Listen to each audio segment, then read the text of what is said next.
को बताने वाली हूँ कि दुनिया में सबसे बड़ा पापी कौन है, स्त्री या पुरुष।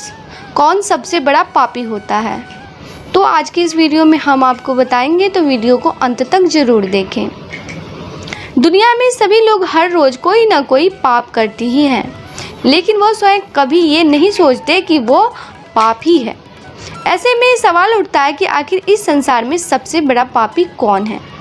तो आज हम आपको अच्छे से बताएंगे कि सबसे बड़ा पापी कौन होता है, और ये कहानी के ज़रिए आपको हम बताएंगे। तो कहानी को अंत तक ज़रूर सुने, क्योंकि ये कहानी जो है बहुत ही ज्ञानवर्धक कहानी। शास्त्रों पुराणों में बताया गया है कि मनुष्य धरती पर रहकर जो भी अच्छे या बुरे कर्म करते हैं, उन सभी कर्मों का लेखा जोखा मृत्यु के बाद होता है और उसके अनुसार सजा और पुनर्जन्म मिलता है। ईश्वर की दृष्टि में जो अच्छे कर्म यानी कि आपके काम होते हैं उसे पुण्य कहा जाता है, और जो बुरे कर्म होते हैं उन्हें पाप कहा जाता है।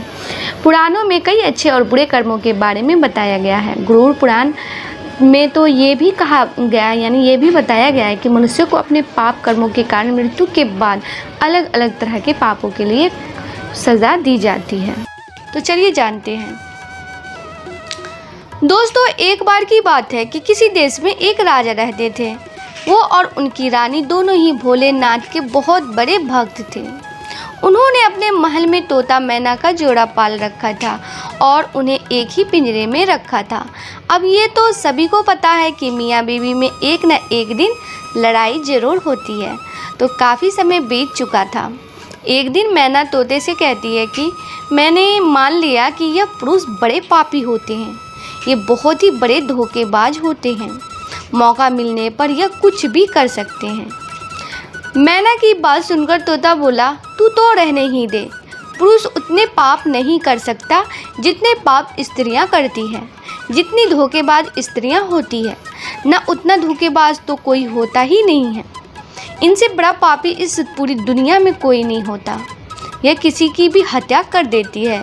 जिसके बाद तोता और मैना में लड़ाई होने लगी कि दुनिया में सबसे बड़ा पापी कौन है। दोस्तों, सब दृश्य देखने के बाद राजा ने पूछा, तुम दोनों क्यों लड़ रहे हो? किस बात पर तुम दोनों विवाद कर रहे हो? मैंने उत्तर देते हुए कहा, यह मान ही नहीं रही है कि दुनिया में सबसे बड़ा पापी पुरुष होता है। फिर तोते ने कहा, मैं कैसे मान जाऊं, क्योंकि सबसे बड़ी पापी स्त्रियां ही होती है। राजा ने दोनों से कहा, तुम किस कारण से ऐसा कह रहे हो? तब मैना ने उदाहरण देते हुए कहा, एक गांव में एक सेठ जी थे, बड़े ही धनवान, और उनका जो बेटा था वो बहुत ही बिगड़ैल किस्म का इंसान था। सेठ जी का लड़का इतना जुआ खेलता था। सेठ ये बात सोचते सोचते एक दिन स्वर्ग सिधार गए। जब पिता जिंदा थे तो वो थोड़ा थोड़ा जुआ खेलता था, लेकिन पिता की मृत्यु के बाद वो बहुत यानी कि मुक्त हो गया और आराम से दिन रात केवल जुआ ही खेलने लगा, जिसका परिणाम यह हुआ कि जुआ में सब कुछ हार गया। फिर वह लौटकर अपने गांव नहीं आया और किसी दूसरे गांव चला गया, जहां वो एक सेठ के घर पर जा पहुंचा और उसने कहा कि थोड़ा सा जल मिलेगा। जब सेठ ने उसने पूछा कि तुम कहां से आए हो, क्या करते हो, जिसके उत्तर में लड़के ने कहा, मैं व्यापारी हूँ और जहाज़ से जा रहा था। व्यापार करने में मेरा सामान समुद्र में डूब गया, तो आप मेरी कुछ मदद कर देते तो अच्छा होता।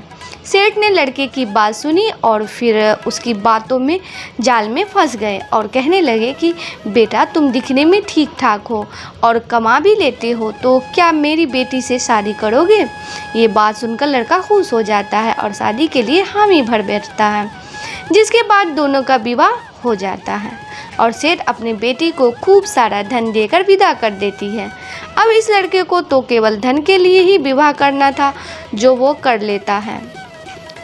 दोस्तों, विवाह के बाद वो लोग जा रहे होते हैं तो रास्ते में एक जंगल पड़ता है। तब वो लड़का अपनी पत्नी से कहता है कि देखो, हम लोग जंगल से गुजर रहे हैं, तो कोई भी चोर तुम्हारे जेवर चुरा सकता है, तो ऐसा करो कि तुम अपने सारे जेवर उतार के मुझे दे दो। अब उसकी पत्नी ने उस पर भरोसा करके अपने सारे जेवर अपने पति को देती है। कैसे नहीं, क्योंकि वो उसका पति था। जिसके बाद उस लड़के ने अपनी पत्नी के जेवर एक कपड़े में रखकर अपनी कमर में बांध लिया। फिर वह सभी एक जगह पर आराम करने लगे। तब उस लालची लड़के के साथ आई दासी को उसने मार डाला और अपनी पत्नी के कुएं में गिरा दिया कि वह उसमें डूबने से मर गई।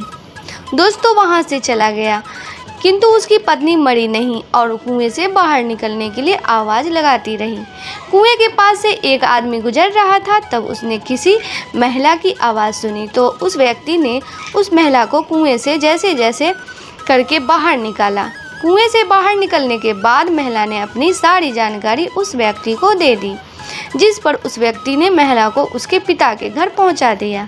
घर पहुंचने के बाद महिला के पिता यानी सेठ जी ने पूछा, क्या हुआ तुम्हारे साथ? अब क्योंकि वो स्त्री पतिव्रता थी, इसलिए उसने अपने पिता से झूठ कहा और बोली, पिताजी जंगल में कुछ चोरों ने हम पर हमला कर दिया था और दासी को मार दिया, मुझे कुएं में धकेल दिया और पति का कुछ नहीं पता। बेटी की बातें सुनकर सेठ जी बोले, चलो कोई बात नहीं, भगवान सब सही कर देंगे। कुछ समय बाद लड़का दोबारा अपने ससुराल पहुंचा और सोचा कि सेठ जी से कहेगा कि आप नाना बनने वाले हैं और इसके बदले में खूब सारा धन मिल जाएगा। लेकिन वह जैसे ही अपने ससुराल पहुंचा, उसकी मुलाकात उसकी पत्नी से हुई, जिस पर उसकी पत्नी ने उससे कहा, मैंने पिताजी को ये सारी बातें बताई है तो आप भी यही बता देना।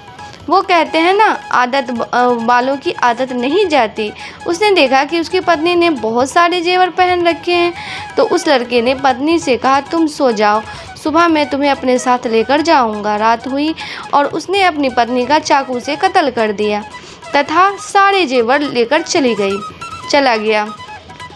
दोस्तों राजा को ये सब कहानी बताने के बाद मैना ने कहा कि इसलिए मैं बोलती थी कि पुरुष दुनिया का सबसे बड़ा पापी इंसान होता है। उसने अपनी पत्नी को मारा और सारा सामान लेकर चला गया। मैंने यही बात कही सुनकर तोते ने भी राजा को एक कहानी सुनाई, जिसमें उसने स्त्री की चरित्र को लेकर बात की थी। दोनों की बात सुनने के बाद राजा बोले, इस बात का उत्तर मैं देता हूँ कि कौन सबसे बड़ा पापी है। राजा आगे बताते हैं कि इंसान की सोच उसके स्तर से नीचे गिर जाती है, वह इंसान पापी होता है, फिर वो भला पुरुष हो या स्त्री, क्योंकि इंसान पाप करने से पहले यह नहीं सोचता कि वह स्त्री है या पुरुष, उसे पाप करना चाहिए या नहीं। भगवान श्री कृष्ण के दृष्टि में जो सबसे बड़ा पाप है वो है भ्रूण हत्या। महाभारत युद्ध समाप्त होने के बाद जब द्रोणाचार्य के पुत्र अश्वत्थामा ने उत्तरा के गर्भ में पल रहे बालक परीक्षित पर ब्रह्मास्त्र का प्रयोग करके उसकी हत्या कर दी, तब भगवान श्री कृष्ण सबसे ज़्यादा अधिक क्रोधित हुए थे। श्री कृष्ण ने उस समय ही यह घोषणा कर दी थी कि अश्वत्थामा का पाप सबसे बड़ा पाप है, क्योंकि उसने एक अजन्मे बालक की हत्या की थी। श्री कृष्ण ने अश्वत्थामा के सिर पर लगा चिंतामणि रत्न छीन लिया और श्राप दिया कि तुमने जन्म तो देखा है लेकिन मृत्यु को नहीं देख पाओगे, यानी जब तक सृष्टि रहेगी तुम धरती पर जीवित रहोगे। आज के लिए बस इतना ही। दोस्तों आपको ये वीडियो पसंद आया है तो लाइक करिएगा, दोस्तों को शेयर ज़रूर करिएगा, चैनल को सब्सक्राइब करके बेल आइकन को ज़रूर दबाइएगा ताकि आने वाला वीडियो आपको सबसे पहले मिले। दोस्तों मिलते हैं अगले वीडियो में, तब तक के लिए goodbye and thanks for watching my video.